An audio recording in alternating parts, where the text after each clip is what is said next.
आज Narela ward number 1 में केसरानी के समर्थन में सांसद व गायक मनोज तिवारी ने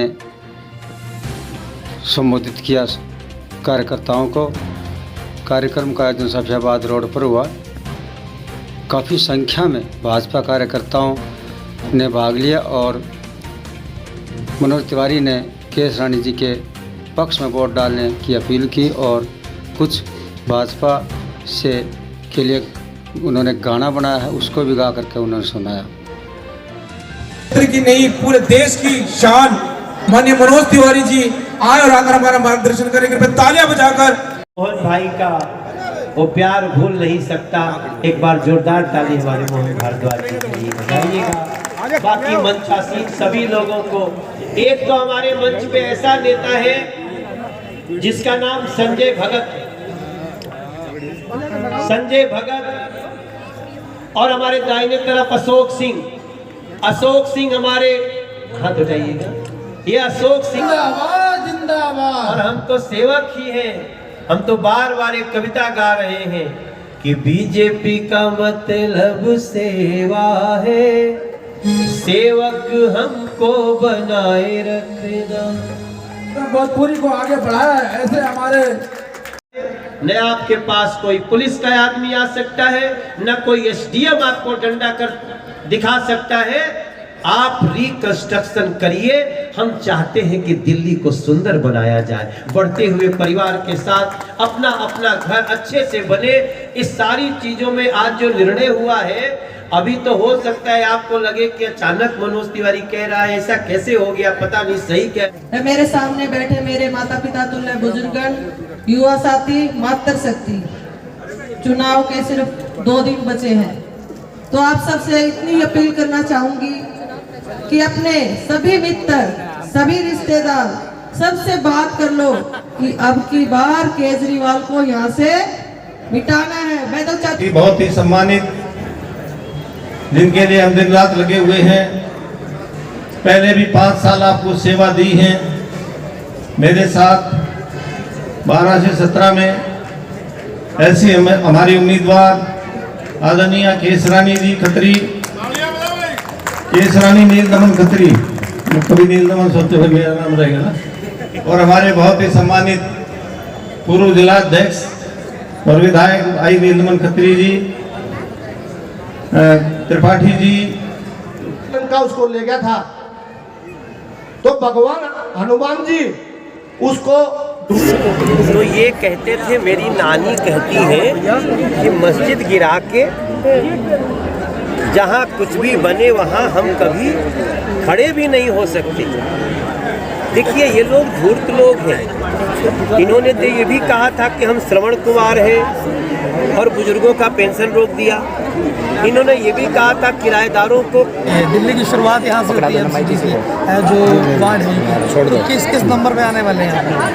नंबर तो अभी आपको 7 तारीख को पता लगेगा, लेकिन हम निगम में अपनी सरकार बना जाते हैं, ये आपसे वादा करते हैं। क्या लगता है नरेला की जनता का पूरा समर्थन जो है वो कमल के फूल के साथ है? बिल्कुल एक तरफा है। जो 12 से 17 जो कार्य किया उस काम के आधार पर और नरेंद्र मोदी जी के नाम पर राम मंदिर के निर्माण पर भारतीय जनता पार्टी पर विश्वास किया जा रहा है और यहाँ पर भारतीय जनता पार्टी का कमल खिलके रहे। मैम कल जो मेरे से ज़्यादा तो आप जानते हो जी, लोगों के जनसमूह को आप देख करके बता सकते हो कि किस प्रकार का माहौल है।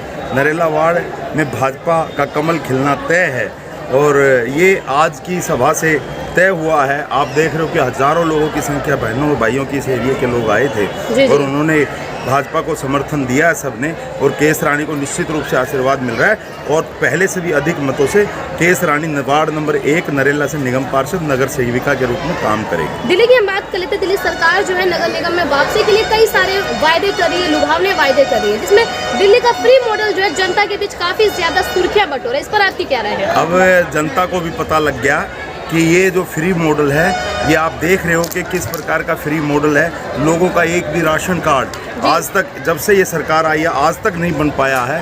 कई लाख लोगों ने अप्लाई कर रखा है। उसके अलावा वृद्धों की जो पेंशन है, जब से ये सरकार आई है तब से बंद कर रखी है। इसी प्रकार इनका वादा था कि हम दिल्ली में 24 घंटे और स्वच्छ पानी देंगे, लेकिन मैं आपके चैनल के माध्यम से बताना चाहता हूँ मेरे इस क्षेत्र में, पूरे क्षेत्र में कहीं भी इस प्रकार की कोई सुविधा नहीं है। जहाँ भी पानी आता है वहाँ गंदा पानी आता है, आधी जनता को पानी मिलता है, वो भी सुबह 3 बजे 4 बजे 2 बजे उठना पड़ता है मेरी माताओं बहनों को। जो ये लोगों को जानकारी मिल गई ये झूठे काम कर रहा है और जो लुभावने वादे करता है वो सिर्फ वोट की राजनीति करता है, उसका जनता की सेवा के लिए कोई काम नहीं। सर, बीजेपी का जो संकल्प पत्र है उसमें इस बात को बताया गया है कि अब जो महंगे टेस्ट है वो पैथोलॉजी में जो भी महंगे टेस्ट होंगे वो अब मुफ्त दी जाएगी। कहीं ना कहीं आम आदमी पार्टी से आप भी कुछ सीख रहे हैं शायद, लेकिन जो दिल्ली नगर निगम निर्माण समिति के जो पूर्व चेयरमैन, उनका कहना है कि अभी दिल्ली नगर निगम की हालत ऐसी नहीं है कि किसी भी योजनाओं को मुफ्त दिया जा सके, क्योंकि दिल्ली नगर निगम की हालत तो अभी रेवड़ी बांटने की भी नहीं है। तो ऐसे में जो फ्री योजना है उनका धरातल से कितना संबंध है? देखो, स्वास्थ्य जो सेवाएं हैं जी, वो तो मोदी जी ने पहले ही 5 लाख रुपए तक फ्री कर रखी हैं जी। अगर एक व्यक्ति को 1 वर्ष में 5 लाख रुपए तक का इलाज कराना है तो फ्री होगा। आयुष्मान योजना, आयुष्मान भारत योजना के अंतर्गत होना है। और दवाई तो बेसिक सुविधा है। मान लो किसी गरीब आदमी के पास दवाई की जरूरत नहीं है, दवाई की जरूरत है और उसको दवाई के लिए पैसे नहीं है, तो निश्चित रूप से ही देना चाहिए। जिसकी आवश्यकता है, नीड है, जिसका जीवन बचता हो, दवाई अगर फ्री में देंगे तो इसीलिए तो प्रधानमंत्री जी आयुष्मान भारत योजना लेकर के आए। ठीक है, आप बीजेपी का स्लोगन है जो राम को लाए हैं हम उनको लाएंगे, लेकिन अब जो है आपके इसी नारे पर मुझे लगता है कि अरविंद केजरीवाल की भी निगाह है, क्योंकि आप वो कह रहे हैं कि अगर वो निगम में आते हैं तो सबसे पहले अयोध्या की यात्रा जो है मुफ्त कराएंगे। ये वही लोग हैं जो अयोध्या में भव्य राम मंदिर के लिए जिनके वकीलों ने जाकर के अपने अपने तर्कों के आधार पर रोकने का प्रयास किया, कांग्रेस के भी लोगों ने और इनके भी लोगों ने मिलकर के राम मंदिर का कोई फैसला ना आ पाए उसके लिए अपने अपने वकील खड़े किए। कई साल तक विलम्ब हुआ, लेकिन निश्चित रूप से न्यायपालिका ने जो किया, आदरणीय मोदी जी के नेतृत्व में जो हुआ, ये देश की जनता सब जानती है। ये इनके ढकोसले कहानी है और ढकोसले आंसू हैं।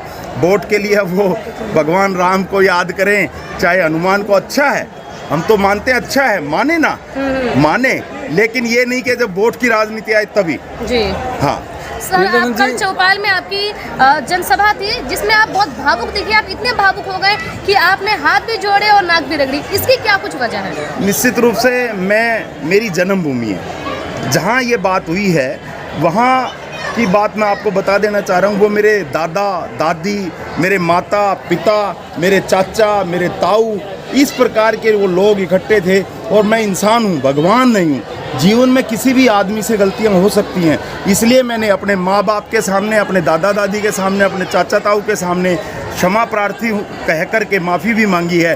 और भविष्य में ये कहा है कि जाने अनजाने में कोई मेरे से गलती हो उसके लिए माफ़ कर दो, आगे इस प्रकार की कोई बात अगर नहीं होगी।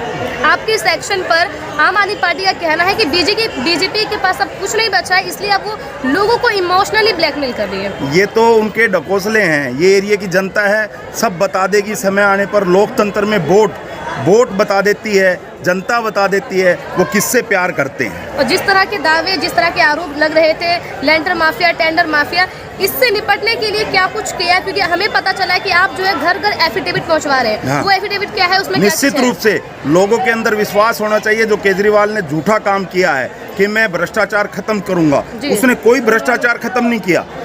इवन जो है कई गुना उन्होंने भ्रष्टाचार को बढ़ावा दिया है।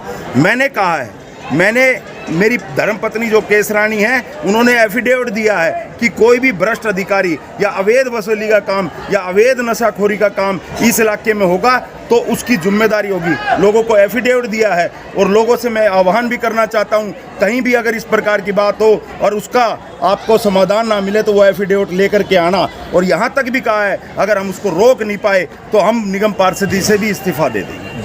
नीलम जी, दिल्ली सरकार के जो निगम पार्षद है वो एक कूड़े के पहाड़ को मुद्दा बना के लड़ रहे हैं। इनका नाटक है। 7 साल में ये बैठे थे जी। इन्होंने कहा था कि दिल्ली को स्वच्छ दिल्ली बनाएंगे। क्या कर रहे थे? कूड़े का पहाड़ को अगर कम हाइट किया है, अगर उसको खत्म करने का काम किया है, उसको कम करने का काम किया है तो भाजपा शासित नगर निगम ने किया है। आप देख रहे हो। और अभी भी कहा है मैनिफेस्टो में 2024 तक बिल्कुल जो कूड़े के ढेर हैं उनको व्यवस्थित तरीके से काम में ला करके बिल्कुल कूड़े के ढेर दिल्ली में खत्म कर दिए जाएंगे। जी धन्यवाद।